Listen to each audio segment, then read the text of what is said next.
santé au cœur de l'information.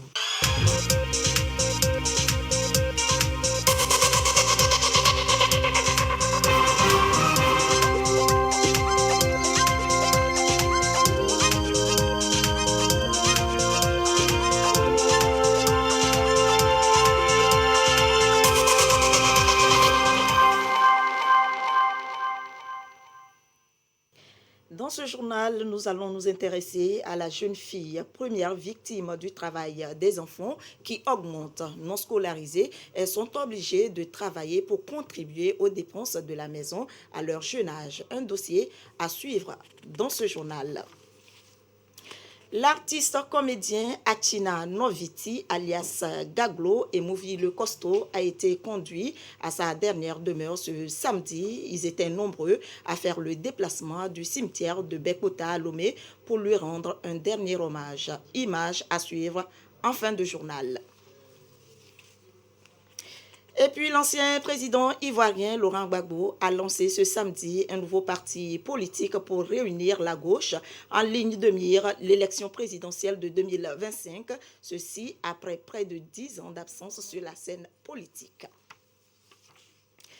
Voilà pour les titres. Bonsoir à toutes et à tous. C'est aujourd'hui la journée internationale de la femme rurale. Pour la circonstance, le ministère en charge de la promotion de la femme a organisé à Temeja, dans l'Amou, une rencontre sur l'importance du numérique dans les activités génératrices de revenus. Le groupement Eswazinam a par la même occasion bénéficié d'un équipement de production. Sylvain Abdou. Elles évoluent en groupement pour la production et la transformation de leurs produits. Il s'agit de ces femmes du groupement Esosina ici à Temeja, dans la préfecture d'Amou. Un groupement identifié cette année par le gouvernement togolais en vue de l'appui en matière de transformation, de transport des produits, entre autres. Un soutien pour marquer la journée internationale de la femme rurale, célébrée ici à travers la remise des lots aux bénéficiaires. Une célébration pour renforcer leur résilience, mais aussi les inciter à accroître leurs capacités productives. Par rapport à nos identifications, nous avons vu qu'il y a un groupement dynamique qui a vraiment besoin du soutien du gouvernement.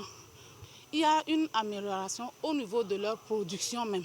On les appuie dans les équipements pour pouvoir améliorer leur production et améliorer leur vente. L'ambition, c'est de promouvoir davantage l'autonomisation de la femme, raison pour laquelle cette célébration est axée cette année sur le thème « Femmes rurales face aux défis du numérique », un thème pour appeler les femmes à intégrer les compétences numériques au programme de leurs activités économiques et avoir accès au marché depuis leur zone de production, surtout en cette période de la pandémie. C'est par rapport à la pandémie qui est là, qui oblige tout le monde à être chez soi. Et là, l'économie se dégrade. Il faut trouver les nouvelles stratégies pour repousser un peu l'économie. Voilà le pourquoi on a sensibilisé les femmes sur comment utiliser les portables, comment elles peuvent l'utiliser pour faire la publicité de leurs produits et créer des réseaux entre elles pour une meilleure vente. L'engagement du gouvernement à travers cette célébration, c'est d'encourager les femmes dans leurs efforts, mais aussi dans leurs différentes initiatives quotidiennes. Restons toujours dans le registre femmes pour aborder un autre aspect important pour l'épanouissement de cette dernière. Il s'agit de l'accès des femmes à la terre. Une stratégie régionale d'engagement a été élaborée dans ce sens. Les acteurs impliqués se sont retrouvés pour se fixer un plan d'action sur la période 2022-2025. Désiré Aloy.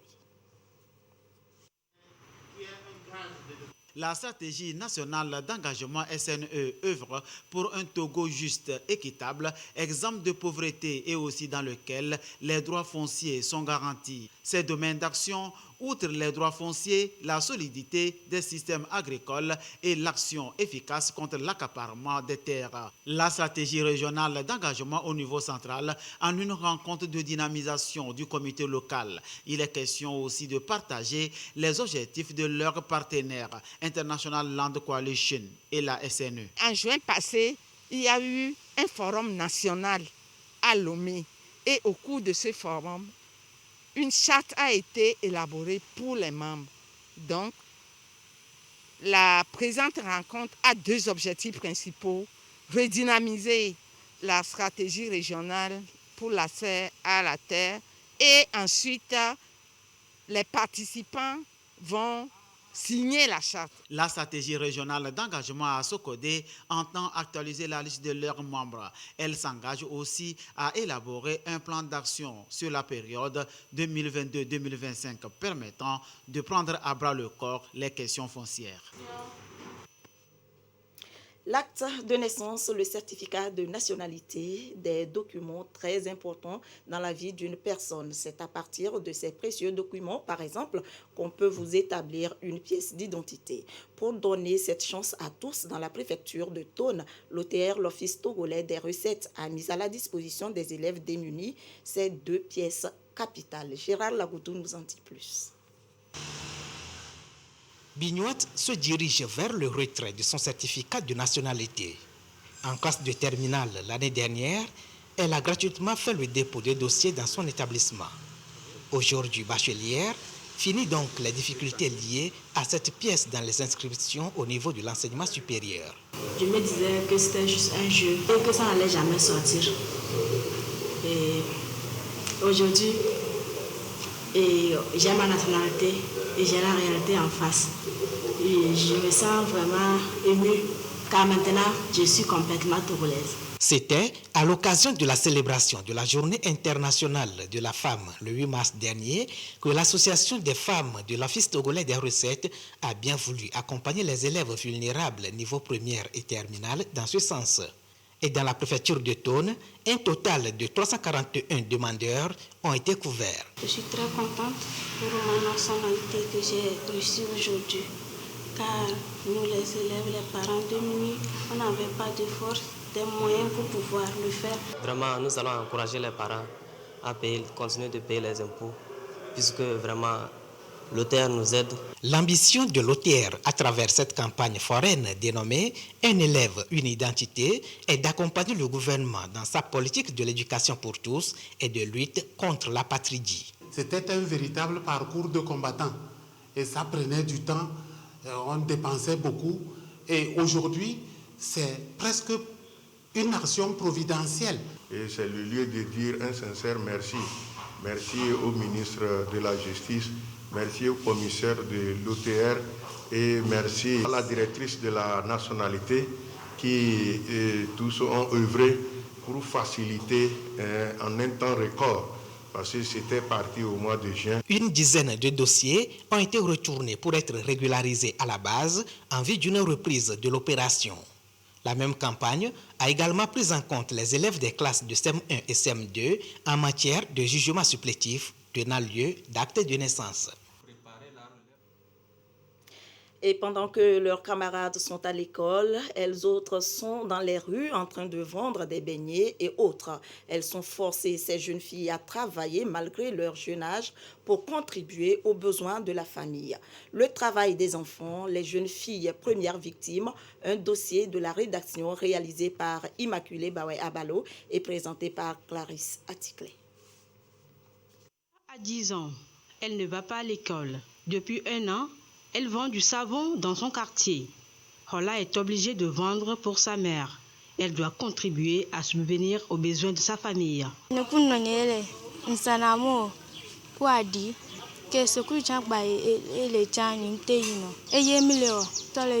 Comme Hola, on remarque ces filles en âge d'aller à l'école qui vaquent plutôt à d'autres travaux.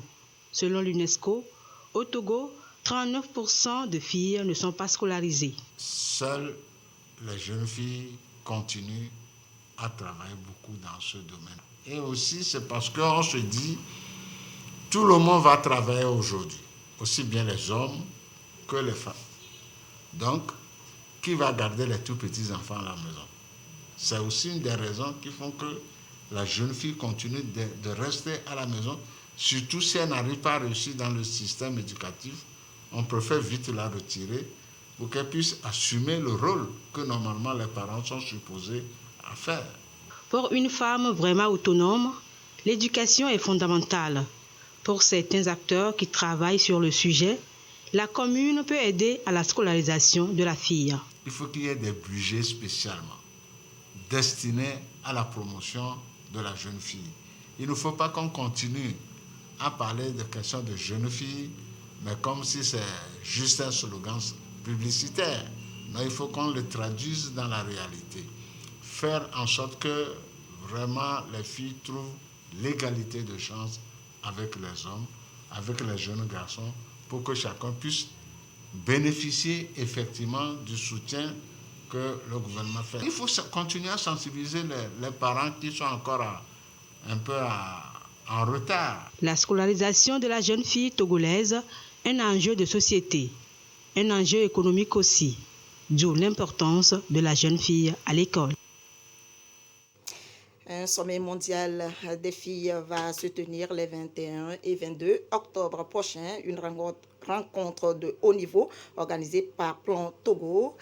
Alors, nous sommes sur ce plateau avec Madame Ba. Bonsoir, Madame. Bonsoir, Madame. Pourquoi ce sommet? Merci de nous recevoir sur votre plateau. L'article que vous venez de passer dans le journal est en lui-même explicatif de ce sommet. Les filles dans le monde sont parfois souvent invisibles dans la société. Et il y a 10 ans, à la faveur d'un plaidoyer à l'international, la Journée internationale de la fille a été instaurée pour mettre la lumière sur ces filles qui étaient souvent coincées entre le combat pour les droits des femmes et le combat pour les droits des enfants.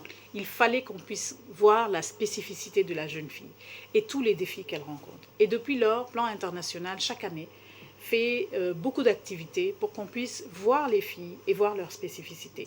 C'est dans ce cadre de célébration de la Journée internationale des filles que le Togo nous a fait l'insigne honneur d'accepter de recevoir, et avec le haut parrainage du chef de l'État, le sommet mondial des filles dans ce pays. Et ce sommet va se tenir bien évidemment en virtuel et en présentiel.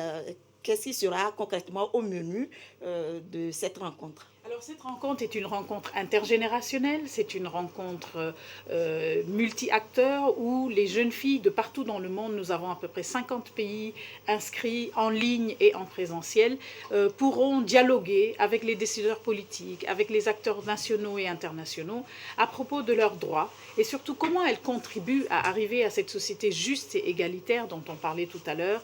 Et elles vont aussi parler de leur vie dans un monde virtuel où l'Internet, les réseaux sociaux prennent de plus en plus le pas et où elles sont assujetties à des informations qui ne sont pas toujours vraies. Et nous allons également discuter de la suite du fameux sommet de Paris sur la génération égalité, les engagements que les différents États ont pris, comment concrètement passer à l'action.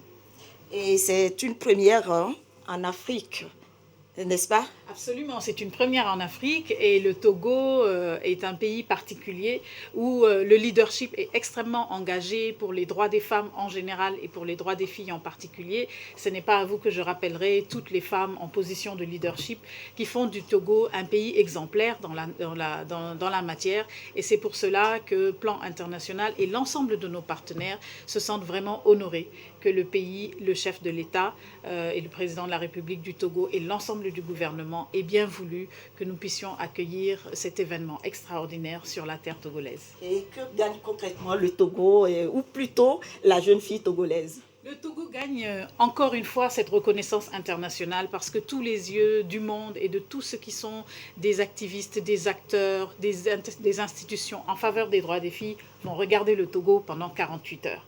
Et le Togo pourra exposer au monde tous ses avantages et tous les efforts qui sont faits pour les droits de la jeune fille. Pour la jeune fille togolaise, c'est l'opportunité de montrer quel rôle elle-même elle joue et quelles sont ses réalités et de faire en sorte que tous les engagements qui sont pris se traduisent pour consolider les acquis, pour que la jeune fille togolaise puisse réellement au quotidien avoir accès à l'éducation, avoir accès au leadership, avoir la possibilité de décider de sa vie et bien sûr s'épanouir. Et un message à l'endroit de la jeune fille et de tous les autres acteurs impliqués. Alors à la jeune fille togolaise, je dirais que nous avons le bonheur et l'honneur d'être dans un pays où le plafond de verre a été explosé. Les femmes sont à toutes les instances de prise de décision. Les femmes sont là où les décisions se prennent. Elles agissent pour le pays. Donc il y a un exemple locales que l'on peut voir pour continuer à s'inspirer. C'est possible, il n'y a plus de limite pour les jeunes filles togolaises. Pour toutes les autorités, les organisations qui nous soutiennent, le système des Nations Unies, la société civile togolaise, les organisations de jeunes filles elles-mêmes, que je me plais toujours à citer parce que c'est elles qui ont organisé ce sommet, alors c'est une opportunité de faire la démonstration de leur engagement et enfin, ensemble, de passer à une action concrète pour que les choses se réalisent. Merci Madame Awafali Bar d'être passée sur ce plateau et pour cet éclairage. Je rappelle donc que vous êtes la représentante résidente de Plan International Togo. Merci une fois encore. Merci à vous, c'est un plaisir d'être sur ce plateau avec des dames formidables. Merci. Santé et la journée de lavage des mains célébrée hier. Se laver les mains est la meilleure façon de prévenir la propagation des infections. C'est aussi l'un des gestes qui sauve aujourd'hui dans la lutte contre la pandémie à coronavirus. Cette journée est célébrée dans le monde entier chaque 15 octobre. Une journée qui permet de sensibiliser davantage la population sur le sujet. Et à propos toujours de la santé, à ce jour, samedi 16 octobre 2021, la situation de la pandémie au nouveau coronavirus au Togo se présente comme suit. Le nombre de cas confirmés est de 25 886, 21 nouveaux cas depuis hier. Le nombre de personnes guéries est de 25 138, 74 nouveaux guéris depuis hier. Le nombre de cas actifs est de 510 et le nombre de décès est de 238. Et c'est signé le ministre de la Santé, de l'Hygiène publique et de l'Accès universel aux soins, professeur Moustapha Mijiawa. À l'international, l'ancien président ivoirien Laurent Gbagbo, de retour au pays depuis juin après près de 10 ans d'absence, lance ce samedi un nouveau parti politique pour réunir la gauche avec l'élection présidentielle de 2025 en ligne de mire. Avec une grande absente, Simone Gbagbo, et une présence très remarquée, celle d'Adama Bictogo. Laurent Gbagbo et ses partisans, au moins 1600, sont en conclave à Abidjan à la faveur du congrès constitutif de l'appareil politique que l'ex-président s'apprête à lancer après avoir abandonné son premier amour, le FPI, devenu à ses yeux une enveloppe vide, à son ancien Premier ministre Pascal Affi-N'Guessan. Les contours de la nouvelle formation qui signe le grand retour de Laurent Gbagbo sur la scène politique selon ses supporters seront connus dimanche. L'appareil devait s'appeler Parti des peuples africains Côte d'Ivoire, formation de gauche et prônant le panafricanisme. C'est donc avec cet appareil que l'ex-détenu de la CPI rentré au bercail le 17 juin jouera sa partition en 2025 sous une forme qui reste à déterminer.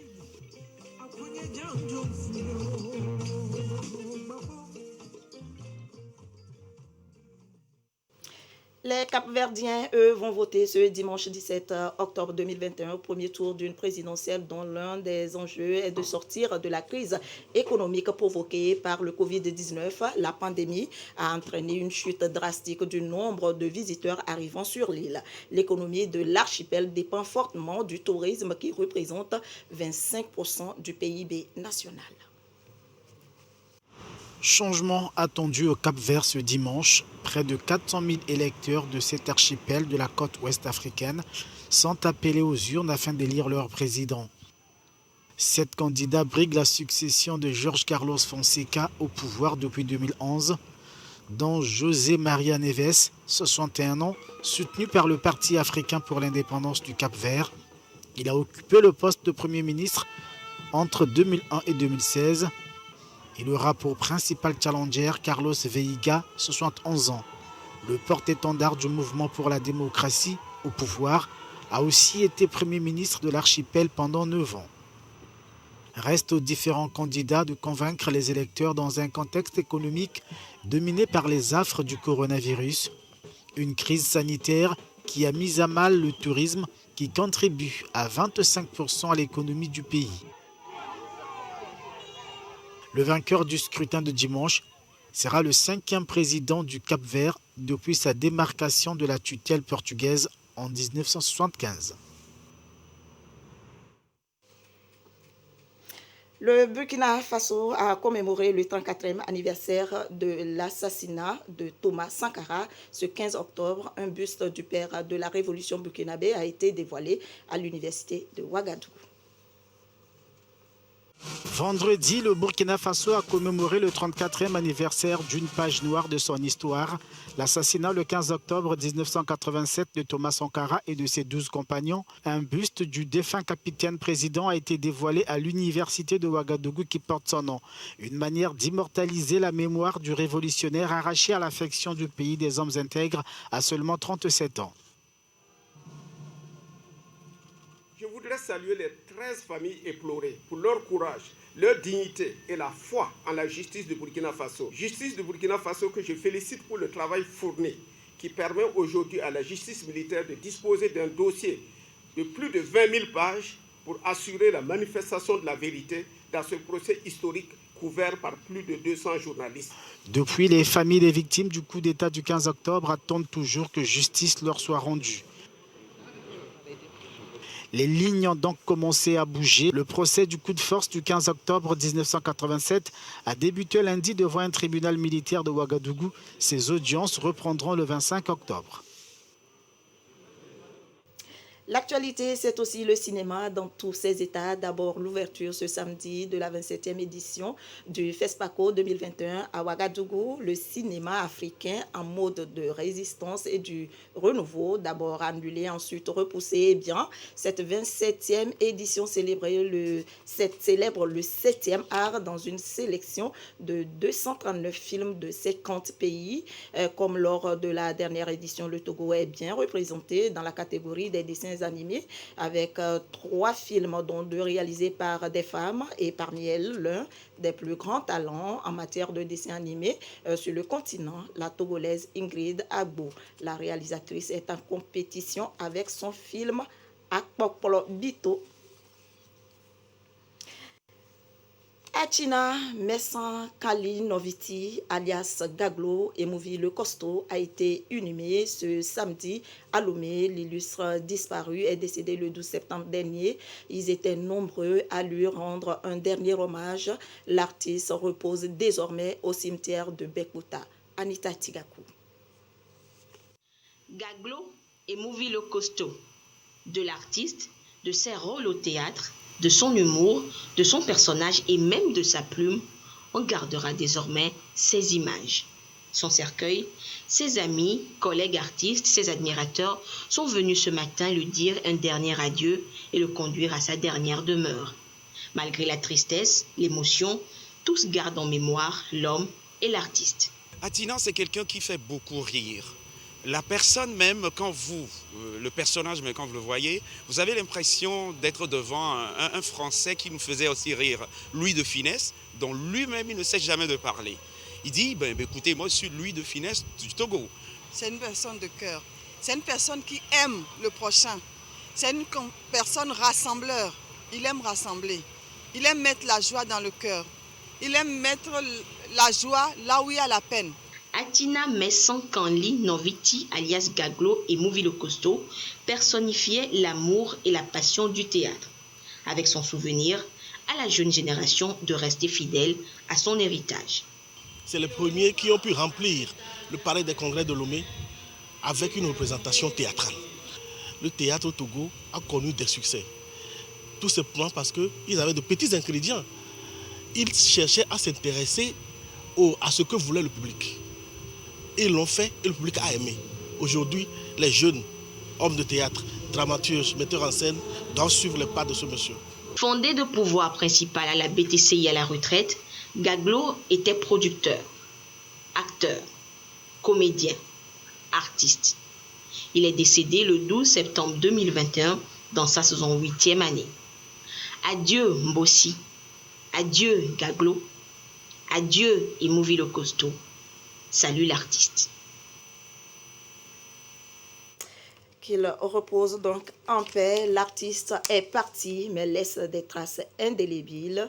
Je vous propose l'un de ses titres à succès, Mouvi Le Costaud. Regardez. On m'appelle le costaud, tout le monde le costaud. On m'appelle Mouvi Le Costaud, on m'appelle le costaud.